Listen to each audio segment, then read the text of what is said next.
พี่เขาเบิ่งกิ๊กให้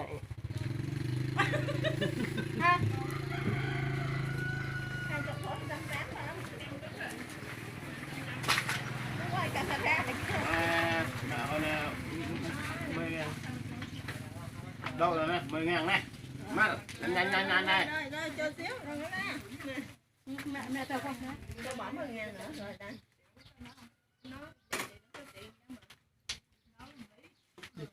được á chầm châu ấy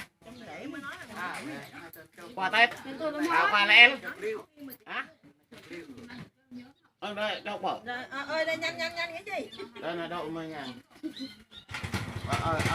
chưa mua mà nhanh ơi cái gì ơi cháu ngoại cả món rồi ơi cái gì nữa tao cho luôn cho bệt lên rồi Đưa chị bé này còn trẻ này đúng không? Trẻ gì đâu mà trẻ. Chị bé chưa ai kêu ơi được hết. Nè chọc nó nạ tàu rồi nè. Chưa ai kêu ơi được hết á.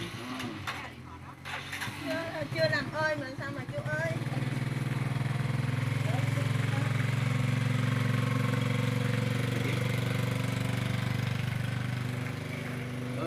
Ai chọc rồi. Đây cái đấy, bông lại. Mà. Xẹp cái phòng, cái phòng mà. Chưa lên mạng quốc tế.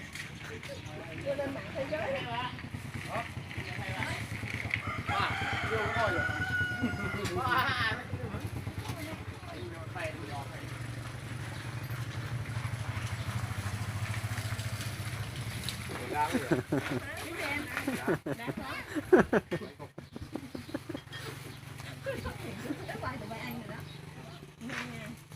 Bỏ vô đây đã sắp đây luôn nha.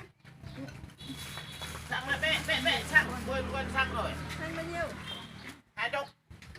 Đi uống một hốc của Coca. Rồi lấy mày đã nữa 10.000 đủ. Không.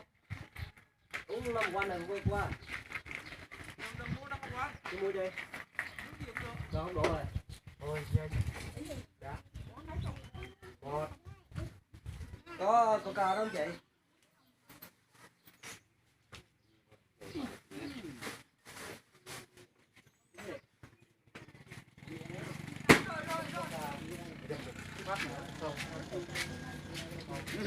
Tươi nó tàn lắm, tăng ngăn nữa.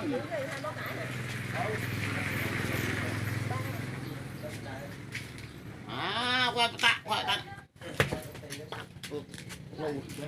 Nuôi không hạ trà. Mày mệt nè,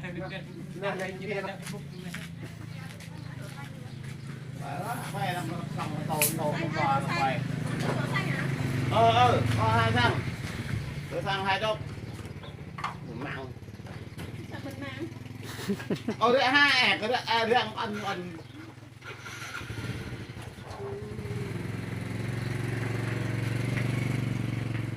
Và để tầm cô không?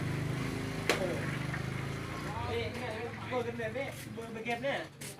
Đấy, đỡ qua mạng. Đấy nhờ là không ngọt thôi chứ. Không rồi, đang phải đánh. Đánh chị. Cô hiến cái gì? Hiền kẹp gì? Hiền kẹp mấy cây, 3 cây, 2 cây, 3 cây bao nhiêu? Kẹp. Cái đó là tàu luôn, không có ghét.